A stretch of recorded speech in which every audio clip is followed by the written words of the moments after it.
Les amis, il est temps de passer au top et flop du match France-Norvège. Voilà, comme vous pouvez le voir, j'ai pas fait de match France-Irak, j'ai pas fait le récap, mais je l'ai quand même tourné, mais à cause de la canicule, j'ai pas eu de courant, donc j'ai pas pu faire le montage. Et voilà, je vais quand même vous donner un top et un flop sur ce match, et après on passera directement à France-Norvège.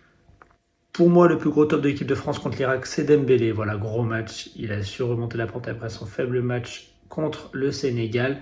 Et pour moi, le flop, c'est quand même la météo, parce que pour les Français qui étaient réveillés, en fait, on a dû attendre jusqu'à 2 heures avant la reprise du match. Donc voilà, ça a mis un petit peu de gaieté. En plus, c'est dangereux pour les joueurs, au cas où ils se blessent.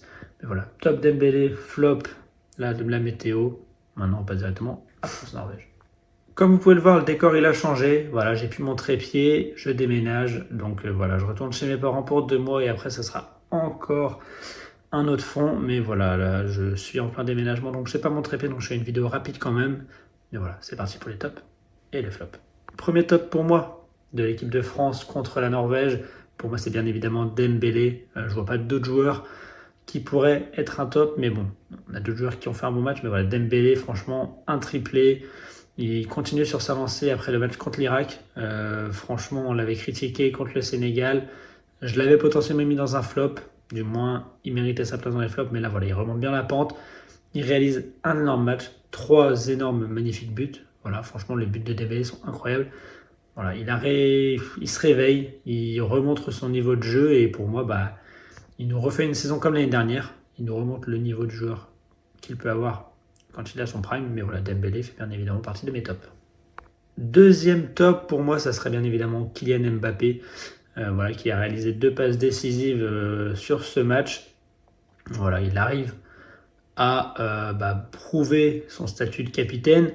Il arrive aussi à porter l'équipe. Sincèrement, il a fait 2 passes D. Il devient le meilleur passeur de l'équipe de France. C'est quand même plutôt pas mal. Et voilà, Kylian Mbappé continue d'affoler les statistiques. Et je pense que c'est loin d'être terminé. Le troisième top de ce match, pour moi, c'est pas un Français, c'est un Norvégien, c'est Oscar Bob. Oscar Bob qui a fait dormir Lucas Hernandez tout le match en fait. Voilà, Oscar Bob qui a prouvé qu'il était un grand joueur. Il est très technique, il est très rapide, il est bon. Sincèrement, il a fait un énorme match. Et pour moi, c'est un joueur à surveiller sur les prochaines années. Mais voilà, Oscar Bob est bien évidemment un top de ce match. Sur ce match-là, il y avait beaucoup de top français. J'ai pas parlé du milieu de terrain ou de Mike Maignan qui a stoppé un penalty, mais il y a aussi 2 énormes flops qui pour moi ne méritent pas d'être titulaires sur cette Coupe du Monde. D'un premier temps, on a Jules Koundé et Théo Hernandez. Je les mets en 1 et 2 flops parce qu'en fait ça les regroupe globalement.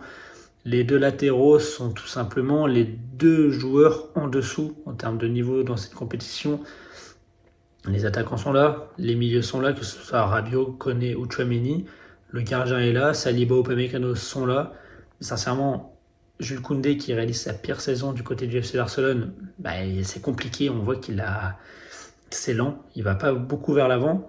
Et Théo Hernandez qui lui est parti en Arabie Saoudite, on voit très clairement qu'il manque de rythme. Donc voilà, pour moi, c'est les 2 points faibles de l'équipe de France. On a un Lucas Digne qui joue en première ligue, qui pourrait potentiellement remplacer Théo Hernandez, et un Malo Gusto qui a performé avec Chelsea, qui pourrait remplacer Jules Koundé.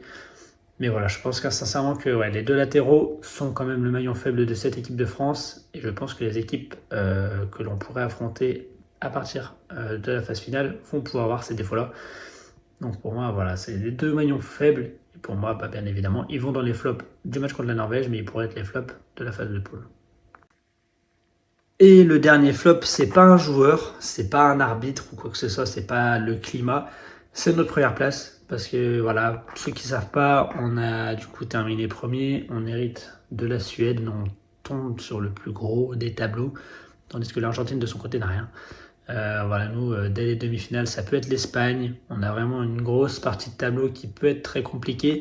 Je vais essayer de vous trouver une petite image pour vous la mettre là. Mais voilà, on a une image on a un tableau qui est assez compliqué comparé à d'autres équipes.